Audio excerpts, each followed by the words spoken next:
Syndrome. Welcome to the 23rd Central Texas African American Family Support Conference. My name is Ulysses Moore. I'm your moderator for today's session. Shortly, we'll enjoy post-incarceration syndrome. I'd also like to welcome everyone joining us virtually. We're happy to have you. Your chat champion will make you feel right at home and provide the information you need throughout the session. Before we get started, I want to give you a short outline, shout out to our sponsors, Omega Psi Phi Fraternity, Epsilon Iota Chapter, Epsilon Iota Foundation. Thank you for helping make this conference possible.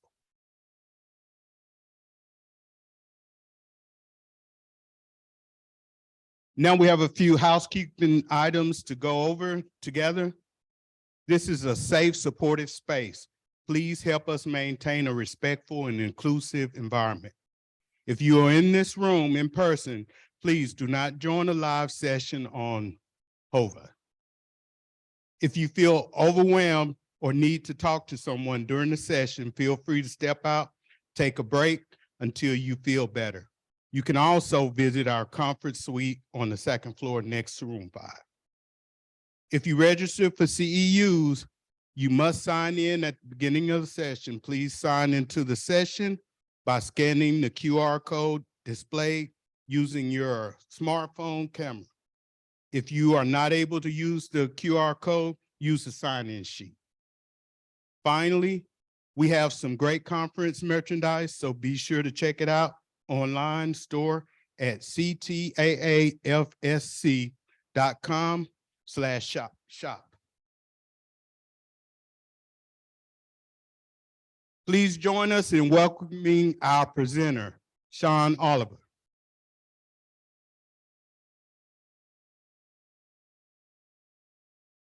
During incarceration, Sean found God and his true life purpose. With years locked away in maximum security unit, he had significant time to evaluate the decisions that landed him in prison. In that process of self-discovery and of God's healing, he found his true purpose and set out to improve himself in spirit and body. He began to mentor these men and provide them with a positive role model, the kind he lacked in his early years. His peers grew to count on his advice. As one who could provide a word of strong encouragement, but who could also be trusted to deliver the tough messages of change. Sean's leadership skills, peer influences, and commitment to personal growth and development opened up opportunities. With support of the Texas Department of Criminal Justice to aid the rehabilitation of men who deeply needed the hope of changed lives. Sean, welcome. The floor is yours.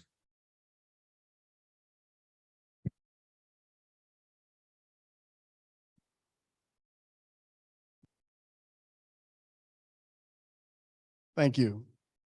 Before I get to the slides, just a little bit about myself. I spent 27 years, 10 months, and 16 days in TDCJ, which is Texas Department of Criminal Justice. The way that I arrived at this point was making better decisions than I had made in the past. The subject that I'm going to speak to you about today, post-incarceration syndrome, I had never even heard that term. And a friend of mine who did 27 years, named Albert Yancey, we were talking. Albert owns a business. I own a business. Albert helps people. I help people. And so I had thought that my adjustment, my reacclimation back into society had been smooth. Didn't do it by myself. Could not do it without friends, God, and the church. That's just me. But I was like, I'm okay. And so Thanksgiving came and everybody was talking about Thanksgiving. And I'm originally from Illinois. And so I was like, man, Thanksgiving, it's okay. And Albert was like, man, yeah, it's okay. And I said, man, do you think there's a problem when everybody around us is so excited about Thanksgiving, but we're not. And he was like, man, I hadn't thought about it. And that began my journey into discovering exactly what post-incarceration syndrome is. And in that journey, I discovered that one of the reasons that Thanksgiving and Christmas, they're okay. I'm going to take care of my family. I'm going to meet the needs of those around me. I'm going to be there for people, but it was not significant to me because throughout those years of incarceration, if I would have spent time thinking about the birthdays, the funerals, and the holidays that I missed personally, I wouldn't have been able to do my time. But because I had coped with it for so long, when I was in a better situation, a better set of circumstances, I still saw those things such as holidays, deaths, and birthdays as just, man, do the best that you can, and then try to help those around you. And so there's some definitions that I'm going to make sure that I read clearly and concisely, because I want anybody who's online or taking notes to get it. But I'm going to tell you about post-incarceration syndrome through my lens, through my understanding, not from an academic book, not from a class, but just me living it, learning from my peers, and continuing to learn. So I said it earlier and I'll say it again. It is an honor to stand in front of you to attempt to help anyone, because it's also going to help me in the process. And so as we move forward, the objectives of today's discussion is to understand what post-incarceration syndrome is. And if you look it up on YouTube, there's only like 5 videos. And I'm just giving an exaggeration about 5. If you pull out your phones right now and look up PICS, P-I-C-S, you'll probably see a video of myself and my friend Albert Yancey and like 2 or 3 other videos, but no one is speaking from the aspect of having been through it. That's why when I met Lady Jane, I don't like to talk, I like to help people. But if I need to talk, if I need to clean, if I need to pray, if I need to do whatever I need to do to help people, I'm with that. And so understanding what post-incarceration syndrome is, almost everybody is being affected by this. There are over 2 million individuals who are incarcerated, and that's federal, state, local, immigration, tribal jails. And off of that 2 million, how many of them do you think have kids? Wives, girlfriends, boyfriends. The families are being affected, but nobody's discussing this. A lot of people are discussing PTSD. But here's the bottom line. I was locked up. Unless you've been incarcerated, there's certain things you just don't understand. So many of my friends, their girlfriends or wives, when we come together, they'll say, I never see you guys happy like this. I'm happy to be in this room. I'm honored to be in this room. But my facial expression, my passion might not always demonstrate that. But when I get around guys who I've been incarcerated with, we smile and we kick it and we're like, what's up, bro? You doing all right? Because it might sound harsh to you, but to us, it's just, we're being ourselves. We're being genuine. But if I walk up in a different environment, I have to speak like this. I have to dress like this. And I'm not saying that's bad, but I'm saying, and that's not fake. Because even when you go and get incarcerated, you've got to adjust to the ecosystem that's already there. So you can come clean cut. You can come speaking proper. You can come any way you want to, but you will conform one way or another, or the ecosystem will spit you out. And so I'm not mad at society when they're like, hey, you need to do it like this, you need to do it like that, within reason. And so another objective is to learn about signs and symptoms. One of the #1 symptoms a lot of people love to say, man, my cousin, my husband, my wife, man, they were locked up. They really don't want to talk to people. I'll go into why. I'll go into why. When I speak about a disease is something that's on the inside. But by the time you see, or I see, the outward workings of that disease, it's pretty bad, wouldn't you say? So a man or a woman wanting to hole up in a room all day and not talk to their kids and not talk to their significant others, it's deeper than that. A person that can think, a person that can create, but they don't want to be bothered with people. That's a disease. That's not something such as, what do they used to say? You institutionalize. What is institutionalization? I'm not even going to use that term today, but the bottom line, prison has effects, and those effects are affecting our country. It's affecting our families. It's affecting our country. It's affecting our cities. And so as we begin to have these discussions, they are for those who have been affected like me. I didn't even realize I was affected, but also for others to maybe, if you see the reasons why. The final objective is to grasp how to help loved ones and others reintegrate into society and deal with trauma.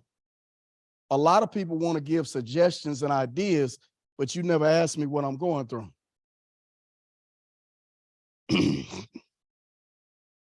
When I got out, I'm computer literate, I'm doing this, I'm doing that, but they put in front of me about 20-some pages of papers with little bitty print. I'm not blaming anybody. I'm just saying it was little bitty print. And I have to read this and agree with this in that moment to gain my freedom. What do you think most people do? You're going to sign the paper. But then when you go to the parole office and you wonder why you're in this class, why you're in that class, why is this, why is that? Because we agreed to that. This is not a complaint. This is a statement that sometimes you look back and you're like, man, I should have read that a little bit more careful. Not because I wouldn't have signed it, but I would have known what I needed to do. I'm telling you from this side, when I was incarcerated, when people would come back, I never judged them. But a lot of people judged them because they missed their opportunity. A lot of times when you don't get what you want, when you don't get treated like you want, instead of actually saying that's your problem, you'll look at somebody else and hate on them or despise them or be jealous of them. I didn't do that, but I came to understand, man, some people can't read. I'm in Austin, Texas. I stay in Lago Vista, Texas. My parole office was on Promontory Drive. That's an hour and 10 minutes away from me. If I had a canoe, I could go across the lake and that'd be 20 minutes. For those of you who understand GPS, when they took that GPS and they said, this is the nearest parole office to you, it was based upon being able to cross that lake. That was just for those who use GPS. What if I didn't have help? How was I going to get there? I was on an intensive monitor, and I'm telling you, I don't have one complaint. But I'm telling you, processing all of that, doing it, some of the guys know, man, I'm going to make it. I'm going to make it. But I did not understand the results of me making it. I made it. I'm making it. But there were repercussions in my life that as I've continued to live, I recognize and I see. As we move on, trying to move on. Can somebody help me move on?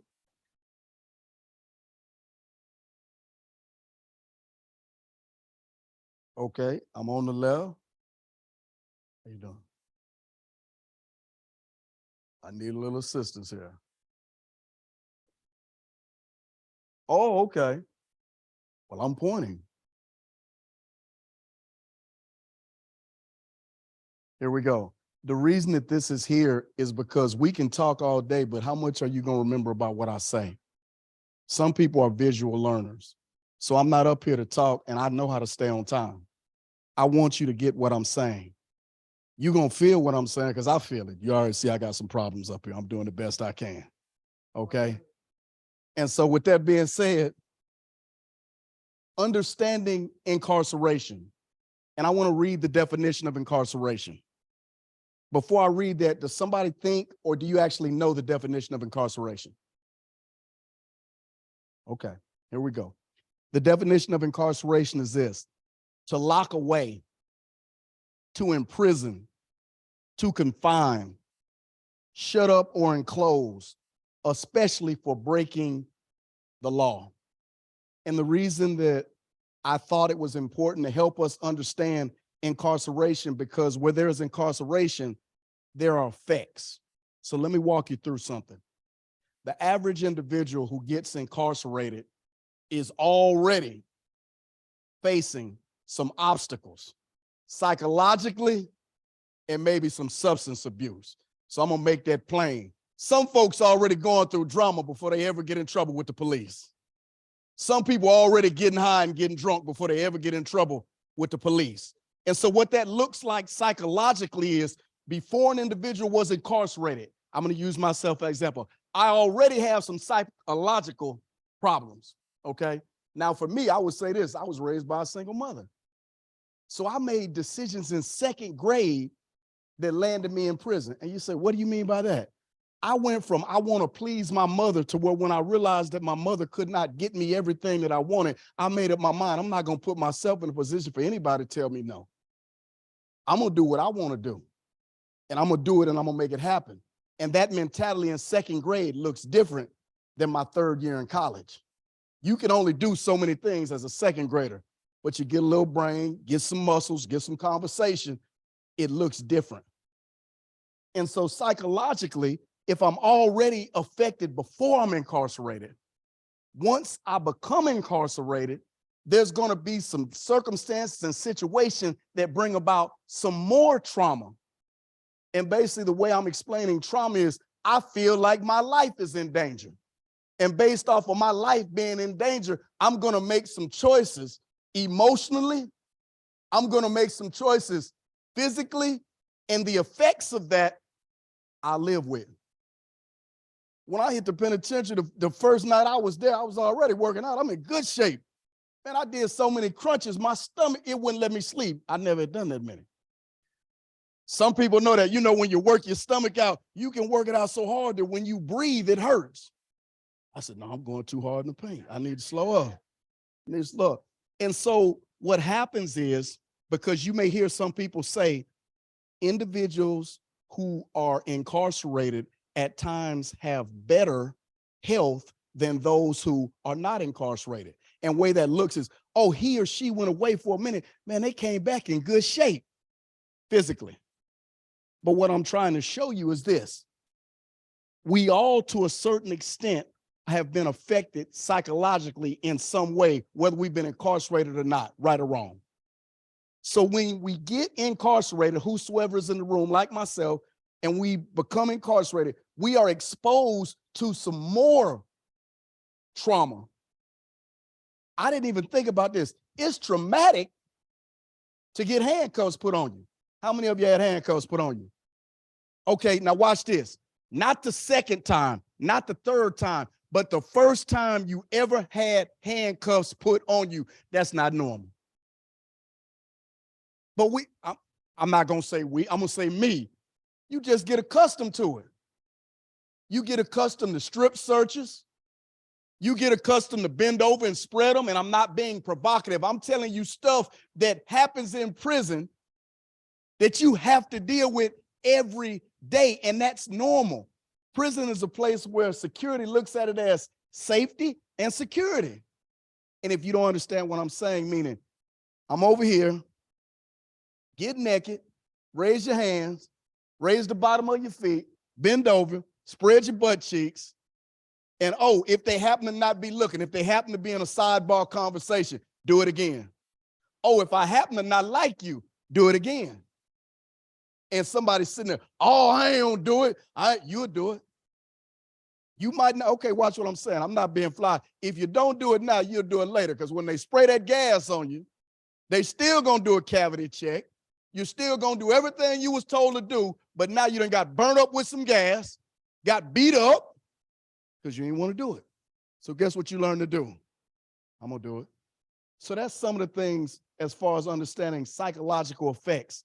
And the reason that some people in short-term spurts become incarcerated, and what happens is, if I need medication, guess what happens when you get incarcerated?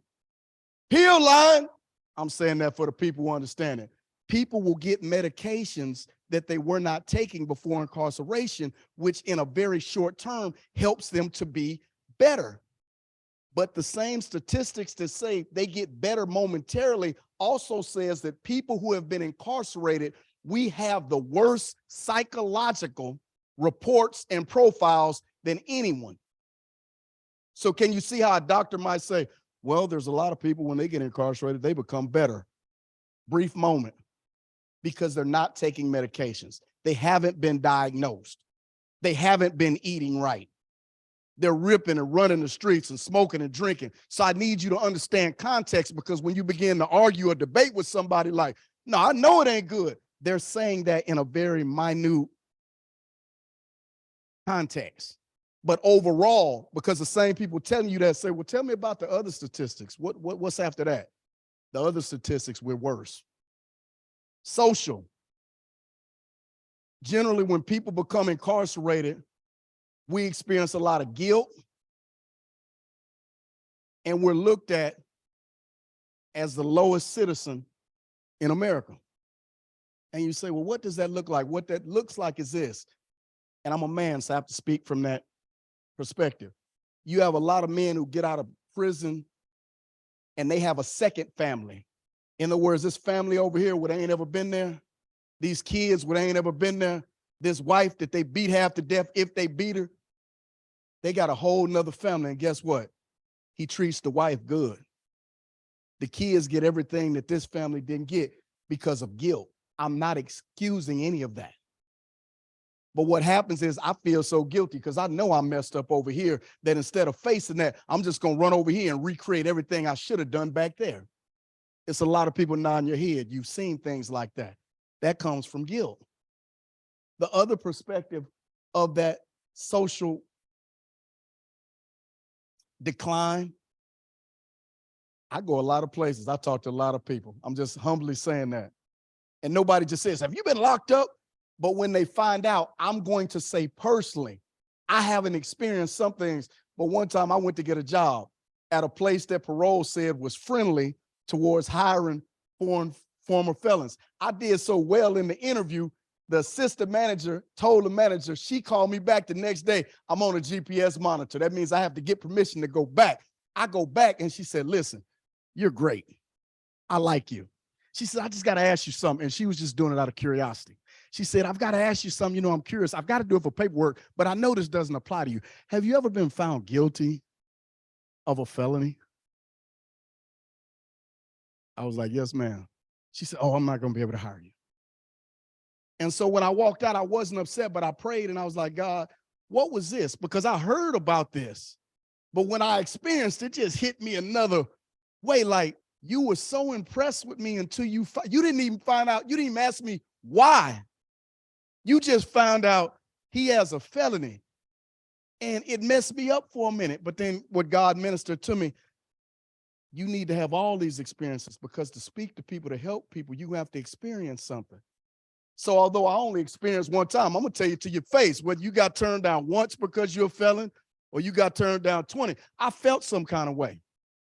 My pride got in my mind like, I can do this job all day long, but because I'm a felon. So whatever you felt when you got told no numerous times, I felt when I got told no.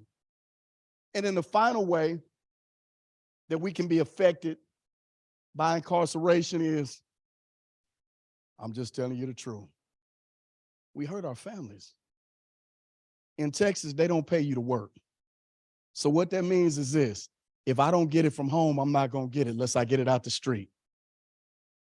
And the reason I'm using certain terms, because those who are incarcerated, they understand what I'm saying. If you don't, what that means is you need some help when you're incarcerated. Anybody here know what tooth powder is? What that means is they give you a little cone with some powder in it, and that's what you brush your teeth with. They give you a little gel thing, you understand?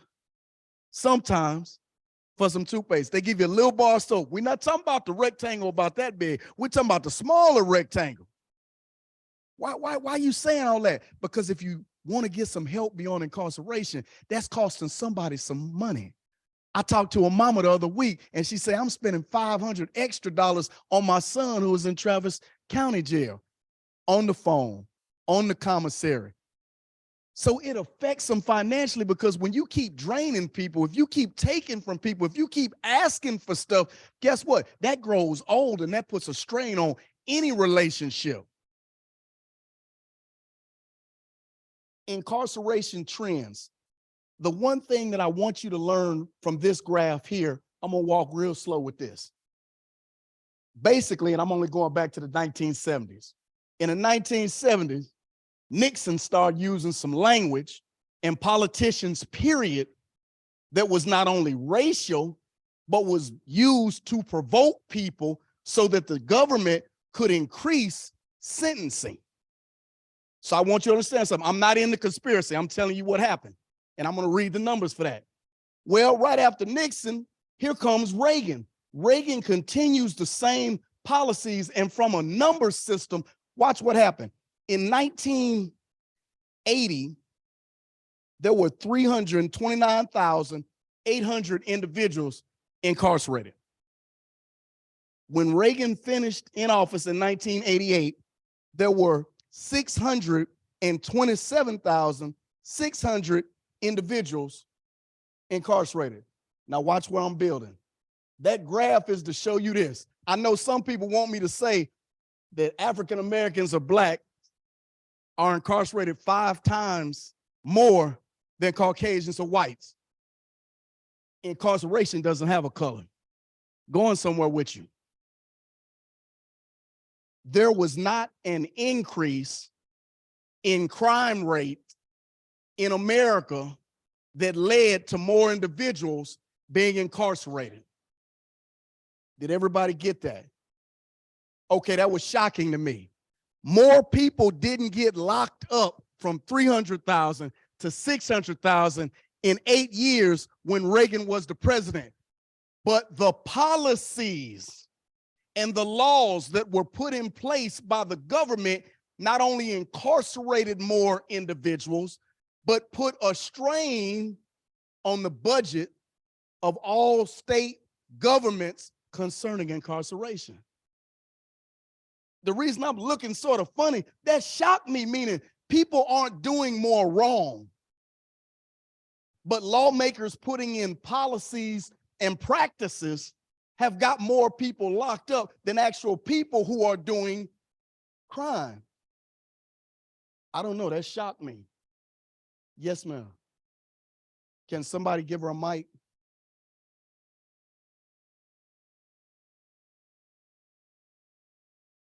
I just want everybody to hear.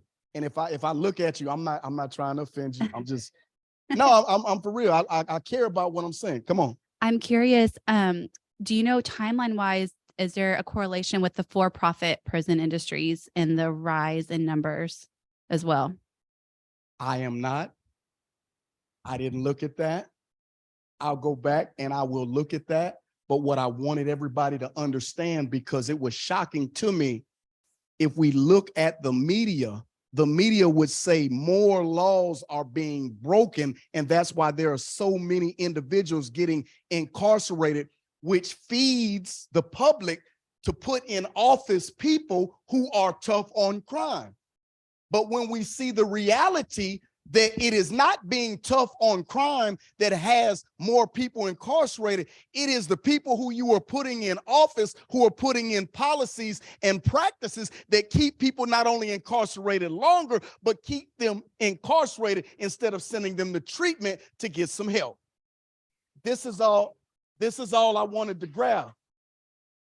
And I'm not a fear monger. I'm not an emotional type guy. I just wanted the graph to show the increase in incarceration and bring it to everybody's attention. Because if I didn't look at this, I would have thought folks just doing more wrong. No, politicians just making up more laws. Prisonization. See, I don't want to use institutionalization because I don't like institutionalization. Watch this definition. The definition of prisonization: acting in a compliant and passive aggressive manner with perceived authority figures while being capable of direct threatening and aggressive behavior when alone with peers outside of perceived control. Now that is the definition of prisonization. Now I want to put it in layman's terms. That's why a lot of people have been locked up. We have a problem trusting each other because we look at each other, act one way in front of authority figures, and behind the scenes, we gutter. What that means is I can get a job and I can be the most respectful person to this young lady. And I'm like, yes, ma'am, and so on and so forth. But when I find out that you've been locked up, I'm going to handle you. You nothing. For those of you who haven't been locked up, there is reverse prejudice in prison. Meaning people will say, man, I'm going to be this, I'm going to be that, I'm so smart, I'm so bright. But when they look at the men and women around them, they think they dumb, they think they stupid, and they treat them accordingly just outside of the face of authorities. Almost everybody who's been incarcerated has been affected by prisonization. That's why so many times churches, oh, brother so-and-so, sister so-and-so, they were so nice and they know the Bible and they know this and they know that, and come right out of prison and tear up their church. And the people wondering, well, how could I saw that?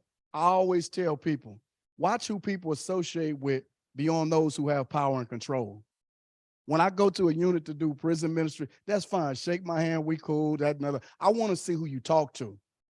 If you don't talk to anybody but the leaders in the church, the chaplains, the officers, then I know what I'm looking at.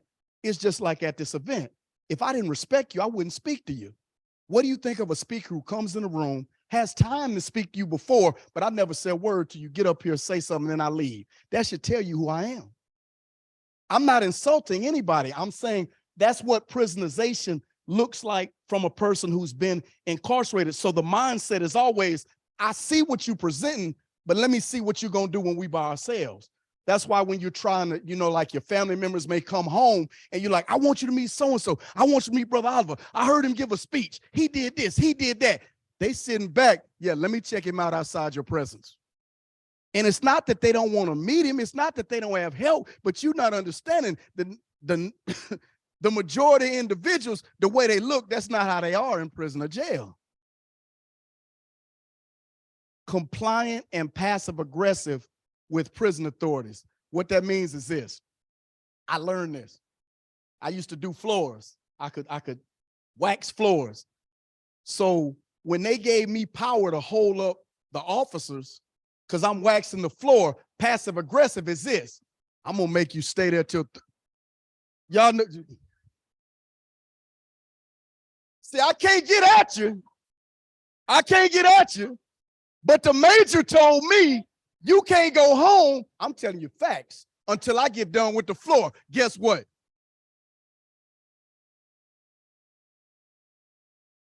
Now watch this. Now watch this. I'm just being very transparent. If I don't change that behavior there, how do I get out? So I'm gonna say this in as nice as I can say it.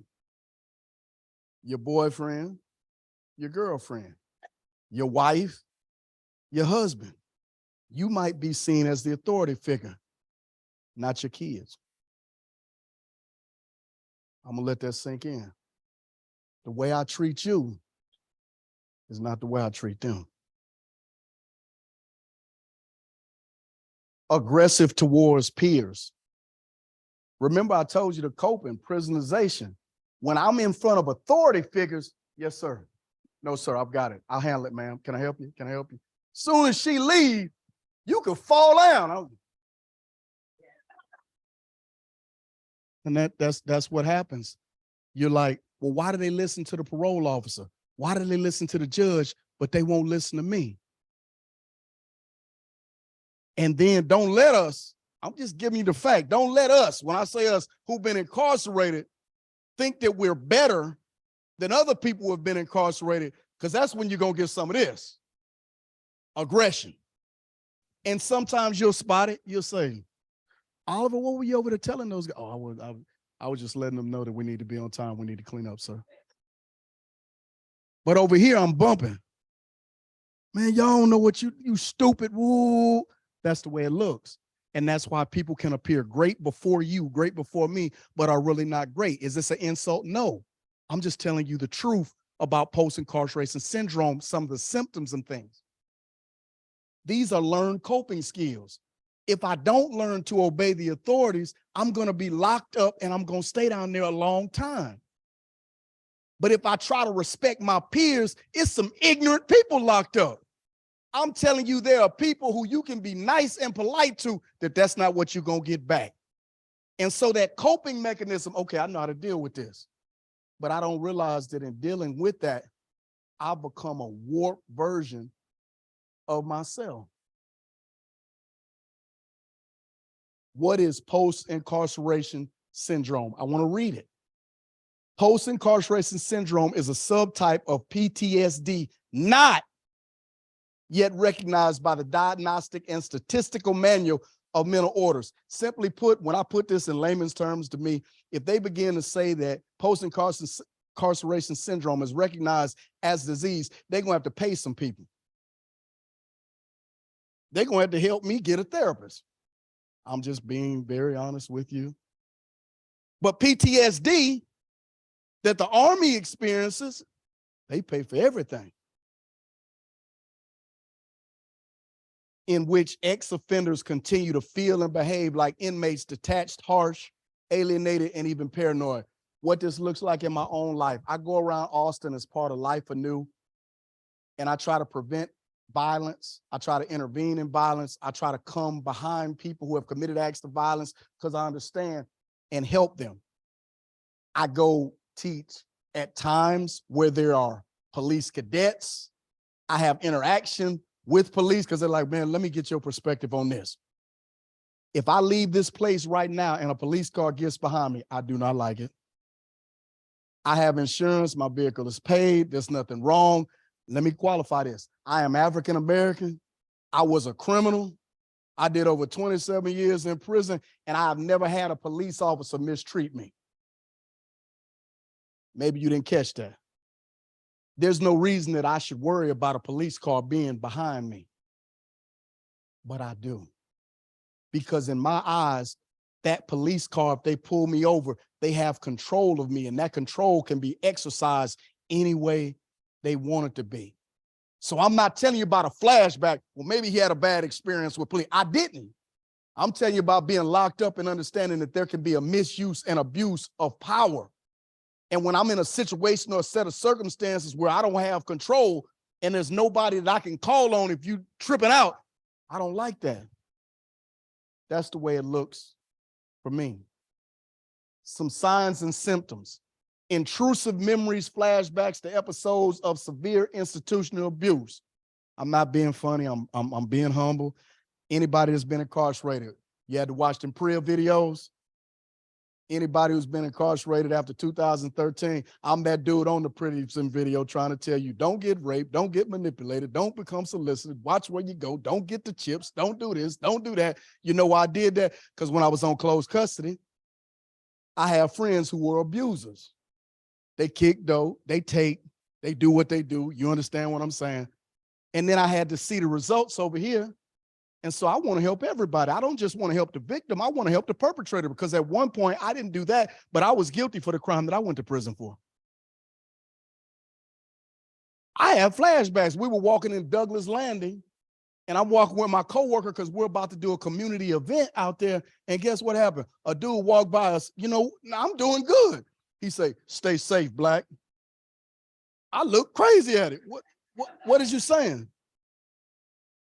And then when I asked my coworker, I said, "Why didn't you take that stance?" He said, "I thought he was looking at us saying, just stay safe out here because I know the struggle is real." I said, "I didn't look at that. I looked at it as he being fly, he being aggressive, he looking out for somebody else, and depending on my response, he's going to either go get some people or he's going to leave it alone." That's not normal. So I'm just giving you me. Imagine your relatives, or imagine you. What situations do you get in where what's normal to you, when you bag up and look at it, you say, that ain't normal? Bro, I have some ugly facial expressions, but it's not normal when I'm happy and everything is okay for people not to be able to say that. I'll be at dinner and they'll be like, are you okay? No, I'm telling you straight up. Something about, Mr. Oliver, are you okay? I said, I'm just looking at you, bro. How you doing? Why am I looking like I'm looking? Because even when I'm okay and I'm locked up, I'm going to be okay in a zone. Because what that does is that keeps some things from coming to you.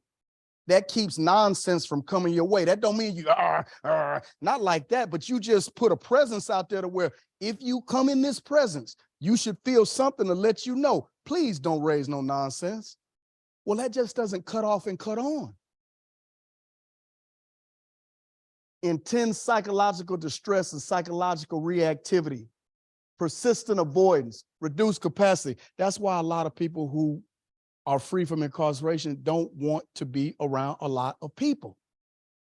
You make me have to process more than I'm already processing, and rather than deal with it, I'll just be by myself. But a good attribute of that is we'll go get it. Give us a job, give us a business where we have to work it ourselves. We're very good at that. How does it affect the individual? Repression of personal lifestyle and preference. What that means is the question that I have to ask all my friends that people ask me, what is your social life? I'm not speaking about you. I'm only speaking about me and the friends that I have, because it either goes like this. We work, grind, bill. You have this or you have this. Sex, drinking, drugs, sex, drinking, drugs. That's it. If you think I'm playing, ask some people. Because the people who work, you know it, man, they always at work. They always getting it. The people who really don't, man, you stay drunk. You stay with another woman. You know, I'm a man, so I know, flip it for the ladies, okay? And so right there, it eliminates critical thinking and individual decision-making. Internalized acceptance of severe restrictions on honest self-expression of thoughts. In other words, when I want to be me, I have a hard time just being me. I told a young lady I was at the table with, I said, listen, I said, I'm over here and I'm enjoying this atmosphere at this table because this is social. But when I'm done at this table, I'm about to be on. Now, what that meant to me is not that I'm different. It just meant this is what it's about. When I came in this classroom, everything else for me stopped. You see, I can focus, but that's not normal. I should be able to have fun and not look at everything as a competition or a challenge. So I have to work on that. I have to make myself at times just relax. Just hold a conversation out of relationship and not out of wanting you to get some information or give some information. Everything is not transactional. Sometimes just being in people's presence, that's enough. I'm learning that. That's me. I'm a human. But it's hard to be that. How does it affect loved ones? Relationships broken. I go to Gardner Betts. You want to know the #1 prayer, Gardner Betts? That's a youth facility. The boys, who the majority of the fathers are either locked up or ain't been around, they pray for their parents. When I go to LBJ, you want to know the #1 things we wrestling with? Even though my parents might be dope addicts, jail, all that, I just want my mom and daddy. I'm telling you what they said. I'm not telling you what a book said. I'm telling you, when I talk to kids, at the end of the day, no matter how they've been treated, even the ones that's being mistreated, they just want their mama and their daddy. What about when I'm locked up and I can't even do that? That's how it affects the family. Financial ramifications.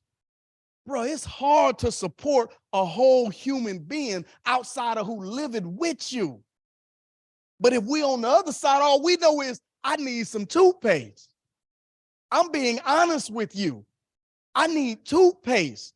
I want a little bit more to eat than some noodles.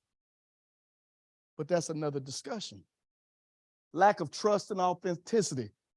People would always tell me when I got locked up, they said, man, you can't change the penitentiary. You can't trust nobody. I adopted a different philosophy. I said, the only reason this place is like it is because of us. So the same way some people can affect change in a negative way, I'm going to affect change in a positive way, but I still can only do what I can do. Prison is prison. It's a bunch of folks who shady and shiesty, just like I was. And no matter what's going on, they trying to get theirs and handle you. So you either gonna get handled or you gonna handle. And it doesn't always have to be physical. You can handle people intellectually, you can handle people emotionally, but you're gonna do something or you're gonna get ate up. So that's why when we get out, okay, I'm trying to chill. But it takes me time. Altering expectations and boundaries. I ain't gonna take that job. The first job that I received when I was free was at Dollar Tree for $7.35. My perspective was I'm on parole in the midst of COVID in 2020. After doing that much time, I got a job, so they know I'm gonna work. But somebody else, man, I can't make $7.35 because they can't see $7.35 can change the more if you really about more. Amen. How can we help? This is how we can help. Therapy, community aid, changing judicial procedures, reentry programs, access to mental care. These are official words, but I'm going to give you my slang for it. Therapy, help people who have been incarcerated to recognize the need. Don't let me talk to you about your problems. Let me point this out and this out and say, can you see where you have a need maybe emotionally?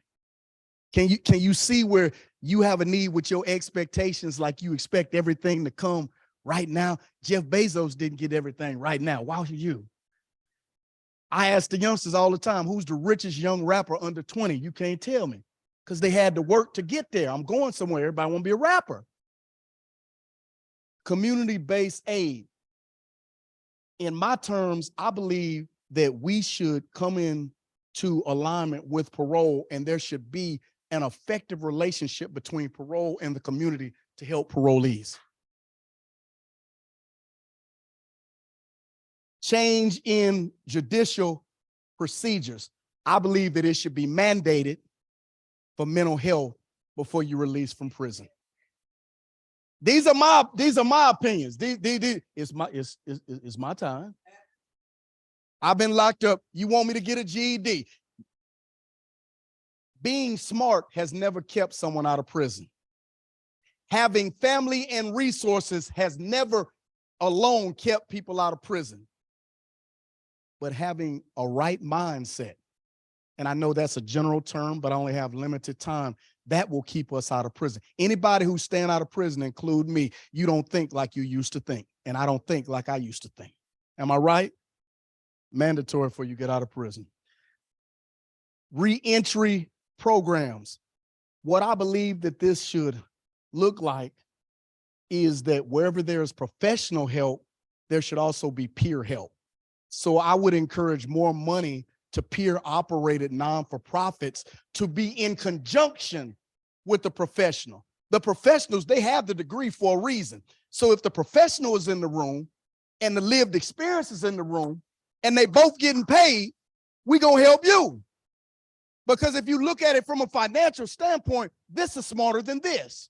We know what hasn't worked. Let's do this. Finally, access to mental health care.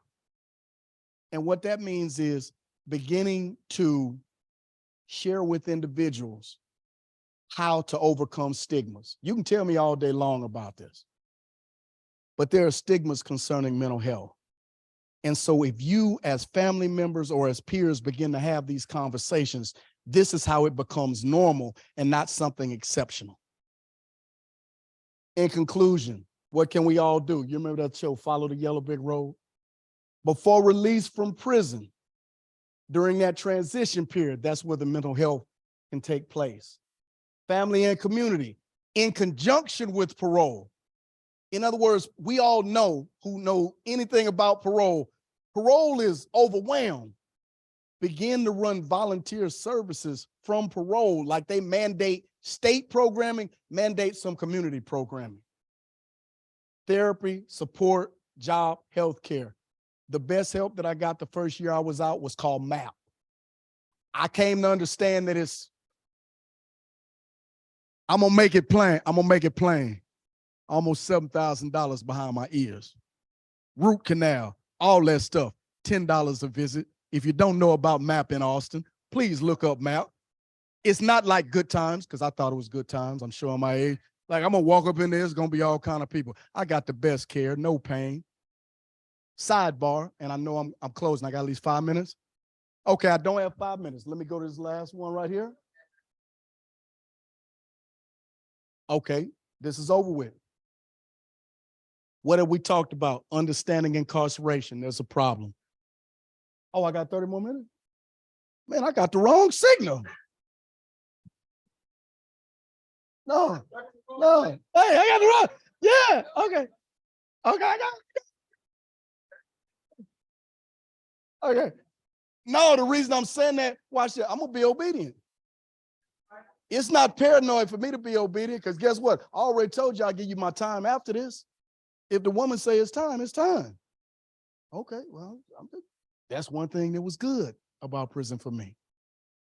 I learned how to be where I need to be, do what I need to do, and I'll be just fine. And for anybody, oh, that's that Uncle Tom. Oh, he tripping. Talk to me after and ask me what my job is. Helping people. I don't get that job if I'm not complying. I tell my friends all the time, I tell them, when I was on closed custody, and that's a low level custody, that's right above SEG. When I'm on closed custody, I said, man, I'm gonna make a difference for us. And I understood, how you gonna make a difference for us and you here with us? And I said, I'm gonna make the change. And so what that means is, well, I feel like my ego, I deserve to fight, or I deserve to get this, or I deserve to say this. And I take the little, it'll put me in a position to not only help myself, but to help other people. That was learned. Could nobody explain that to me? I had to see that. I had to see that my complaining or my murmuring or my being slick, that's hurting us just as much as the set-offs are hurting us. Just as much as people who lying on us with false cases, we're hurting ourselves. So rather than complain, be where I need to be, do what I need to do, and I'll be just fine. Does that mean I live a perfect life? No, it doesn't.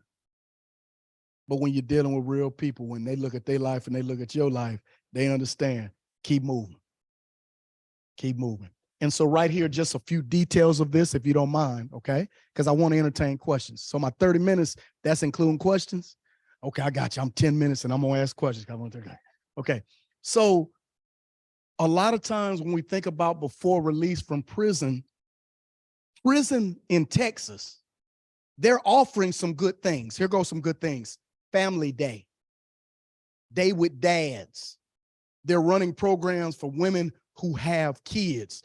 I'm saying that the same way that the state mandates some things that we don't pay attention to at all, they should mandate some of this programming because they know it's for good. Anytime you're bringing children and parents together, that's always good. And I know somebody might be, how you gonna mandate? They gonna mandate something anyway. Fees, when you gonna report, UAs, AA, NA. Why not say you have to go to a peer support group? Huh? Because I know people, well, I ain't gonna be controlled. You already controlled. If parole called me right now, guess what? Mic down, I'm gone. I respect you, but guess what? We have to be compliant. So why not, instead of looking at it as useless, or instead of looking at it as something that cannot help us understand, because of what I pointed out today, some of the signs and symptoms of post-incarceration syndrome, such as men and women having whole other sets of families that they're treating well, and they could go back, but they don't. Or people hiding in their bedrooms at 20, 30, 40 years old. Why? People going back and forth prison 5 and 6 times who do have family support, who do have the community support. That's one reason I like to go to some of the community meetings, because I want to give them the other side. I said, excuse me, I understand what the state is not doing, but I also need to bring to your attention some of my partners, they're not doing this either. It's two ways to this thing. The church, the community, the state, they don't have all culpability. We have to take culpability of our own selves too. but that has to be taught. And that's what's being missed. It's being told, but it's not being taught. And so you're trying to tell me to uproot all this coping that got me through 27 and a half years. My teeth still there. I'm in pretty good health. I thank God I didn't get in too much trouble. Y'all understand what I'm saying? I didn't have to go through nothing traumatic. The reason I'm saying that, I'm not being funny. Some people done went through something.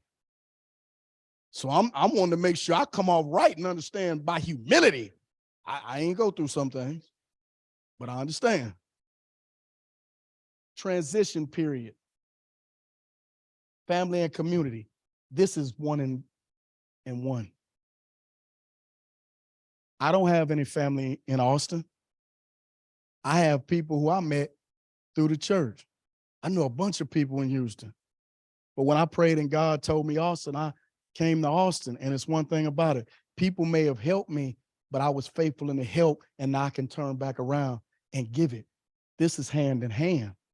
Your family might not be blood, but the people who treat you correctly and care about you and do what they can towards you and me, that's family.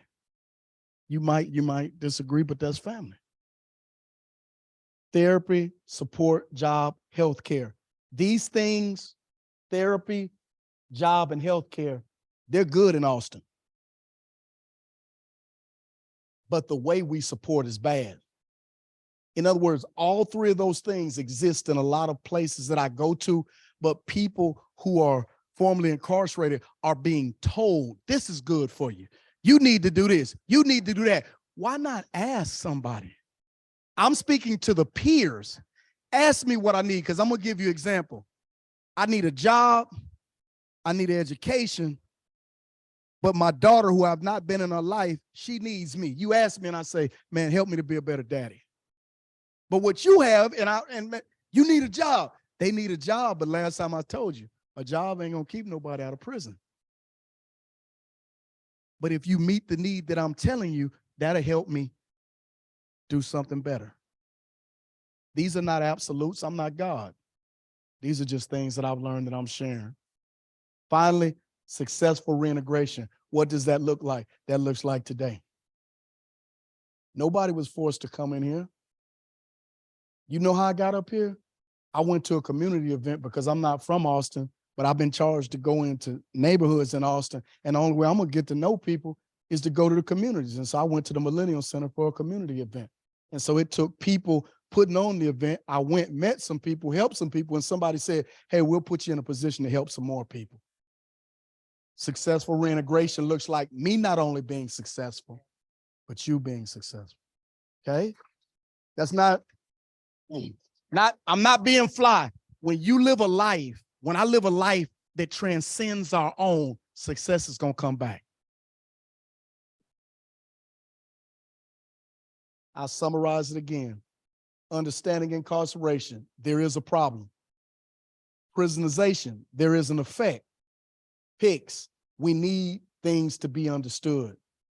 Signs, symptoms of PICS, we've covered that. How PICS affects individuals and families, we've covered that. And how can we help? The reason that I gave everybody that was because if I just sit here and say, oh, depression, lack of impulse control, moodiness, what does that mean to 80% of this room? Those are terms. But when I tell you about somebody staying in their room, when I tell you about somebody with a family on this side of town and a family on that side of town, oh yeah, I understand that.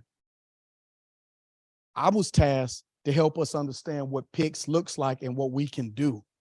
And I did that to the best of my ability. And so now I'm going to entertain questions from anybody. Okay, she's coming with a mic. Hello, Sean. That was a very amazing presentation. I have family in North Carolina, but I live in Austin, and I have an older brother that has been in and out of prison for maybe 10 plus years, and he has 5 children. And we, all my uncles and even my dad, they have been in and out of prison my whole life and before that. And my oldest brother, he keeps going back, and I don't know what to tell my family or how to help. And I would like to know how to help them, even though I live in Austin. When I do go visit them, I think about how my dad may feel, because he may have not known the knowledge to help his son stay in and out of the system. And I don't want to continue that down when my little cousins are born, because when I go visit my family, my uncles are always strapped up and they're just, ready to go, ready to run, protect and things like that. And I just would like to change that for the younger generation to come. And I just would like some advice if you have any. So the first thing, if I was brought in a situation like that, I'm going to listen to the individual. Everybody's story is different. Once I hear what that individual is telling me, then I'm going to ask them, do they want better? And if they want better, I'm going to make a step. See, I didn't say a plan. I said, I'm going to make a step and hold them accountable. And as they're allow me to hold them accountable, I'll move. Anybody saying a plan, you assume they want to listen to you. I already showed you I'm not listening. So what I do, put yourself in a position to hear what the one who strapped up. I just have a question. What's the problem? And if they open up and tell you, then that demonstrates that they want help. If they don't, you're not God. You can't help them where I don't want to be helped. Okay. Now, once you hear that, then you say, well, okay, if this is the way you are and this is the way you want to be, what's one thing we can change?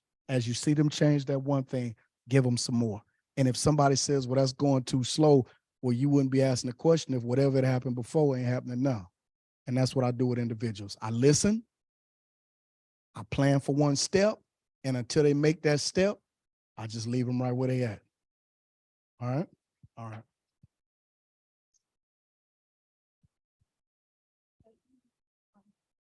Mr. Hey, Sean. Sean, thank you so much. I'm glad I was here to support you. Could you speak to how PICS is further exacerbated by collateral consequences and social stigma? People, period. We all have our own problems, right or wrong. And so what happens is I don't have time to deal not only with your problems, but your perceived dumb problems. In other words, people who have never been incarcerated, they'll say something like this: man, I don't know why he keep making more stupid decisions. He's steady costing us money. He's steady hurting mama. And so what the exasperation is people don't have time to help other people. And then when they take the time to help other people, it seems like wasted time because they've established the criteria for this is how you should act when I help you. It's not going to work. And that's fed by other people around them. Yeah, you done gave him enough. You gave her enough. Go on, let her be out there by herself. And so that stimuli that I look at, there are a lot of people with opinions about formerly incarcerated individuals who they don't have the first clue how to help formerly incarcerated individuals. Yes, everybody needs food, clothing, housing, but I just told you today the effects of PIC. You can give me food, clothing, and housing, but if my mind is not right, I'm going to blow it all. And so whenever you're attempting to help someone who's formerly incarcerated, don't come to the table thinking you know everything. Come with a mindset, let me hear what your problem is, and either it appears to be ignorant or an excuse to you, as you deal with that one problem and you see success, then you will be encouraged. But when you have expectations, that's one thing I didn't cover in the finances, is this: we expect people to hit the ground running, not because of my talent or my ability, but because you done drained me for so much money and you done hurt the family so bad. You have to change, and I have to change our expectations for people coming out of prison. Not lower the expectation, but allow the expectation to be established through a communication with the individual. Everybody understand? People a lot of times make expectations of formerly incarcerated individuals out of observations. You should do this. You should do that. You need this. You need that. But now here go the other side. People who have never been incarcerated, you have to validate to me that you can help me, because I tell my peers, bro, somebody who never been to prison can teach us a lot of stuff, but there has to be communication. Carl, did that do anything? Okay, because the stimuli, you've got all these people, I'm gonna say it again. Everybody is talking about rehabilitation and reentry, but you ain't been locked up. You got to get with some people who have been incarcerated, not because we're the experts, but who are you trying to help? So you need to ask me what I need.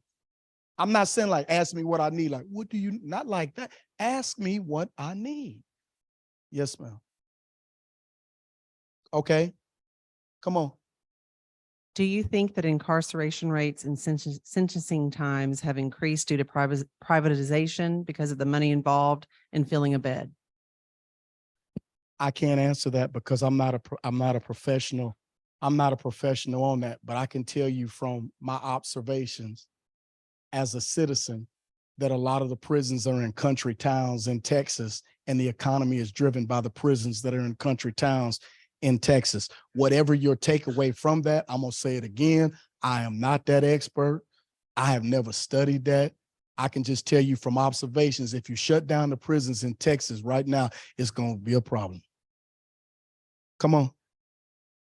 I'm sorry, man. She had her hand up like way before. I'll answer it quick. Can I answer her, please?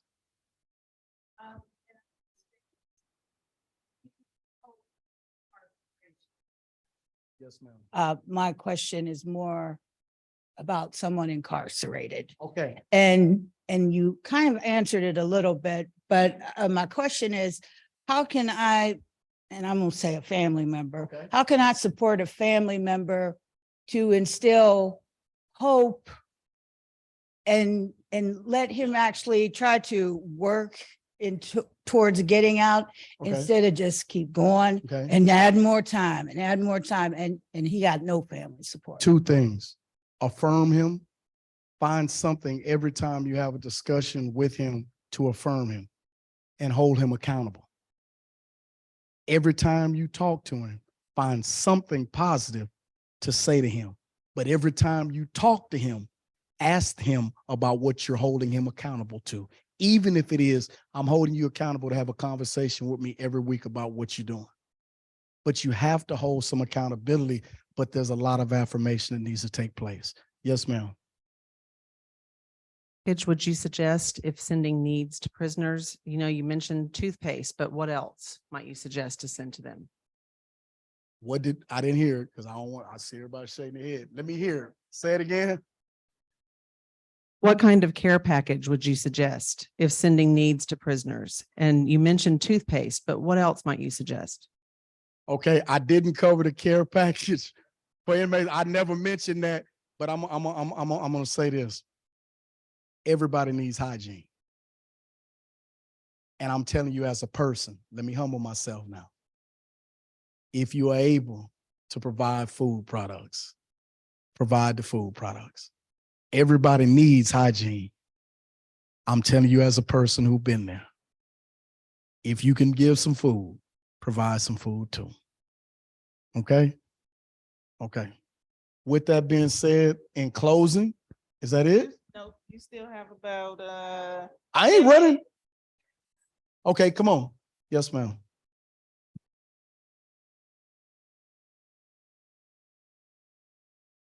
I hope, are you guys getting, did you get at least one thing? Okay, because honestly, the reason that I asked that, I'm telling you eye to eye, face to face. I'm not standing up here just to talk. If I can't help nobody, I don't need to talk. I'm not being ugly. That's what drives me. Applause doesn't drive me. Money doesn't drive me. But if I'm not helping, okay, I'm not the one. You need to get somebody who can help you. That's the only reason I asked that. I care. Thank you. Come on. Hey, Sean, it's been a great presentation. And I work with inmates every day. And one of my inmates said to learn to be around people that celebrate you and not tolerate you. That's big. That's real big, because to me, he's saying,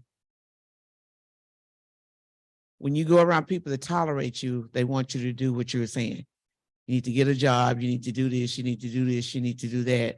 Versus people that are celebrating you are going to be there, communicate what's going on. What do you need? so forth and so on, like you were saying. And that just really stuck out to me. And I really share that with a lot of guys versus just being there. And I talk to the guys about the women that are on the phone. They're going out to get with through obligation. You really are not wanting to be with this woman, but you're going to be with this woman through obligation. And 9 times out of 10, I don't know, how that would work. How do you feel about that?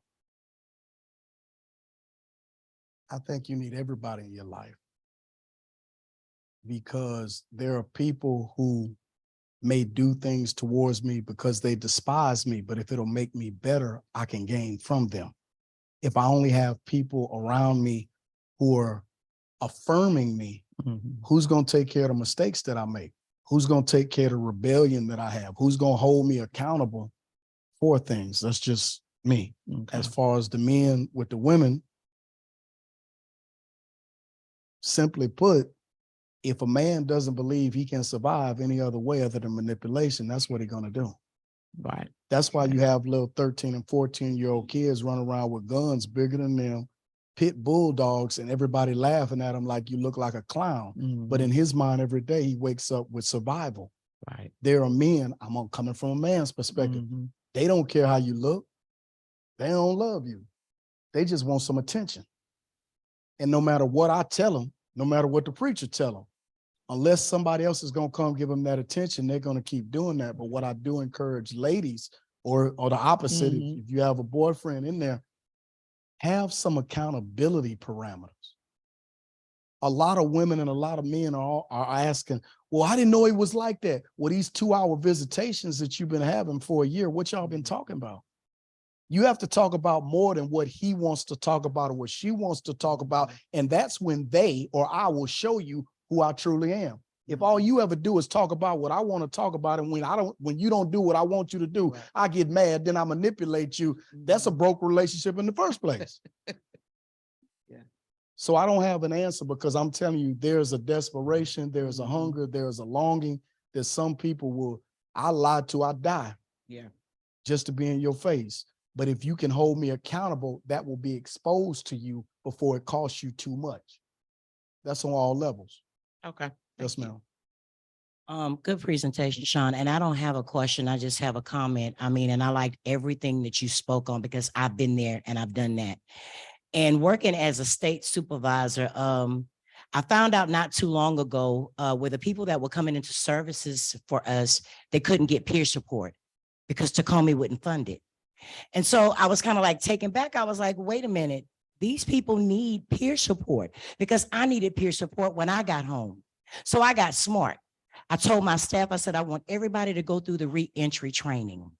That way we're going to force their hand to put peer support specialists in position with the re-entry certification that can get in there and do the work that needs to be done. So I applaud you for your presentation. I mean, everything that you said today, I mean, I could relate to from, being married, my ex-husband, he was incarcerated and having to understand why he didn't like for me to go through his phone or why he didn't like for me to go through certain things because it was an invasion of privacy. And because the whole time he was incarcerated, that's what he experienced. So when he got out and I'm trying to convince him, well, now you're married. Like, this is not all about you right now. I have to hold you accountable. He didn't want none of that. So like I said, this was a good presentation. Keep doing what you're doing. Keep letting the Lord use you in this capacity because you're helping a lot of people.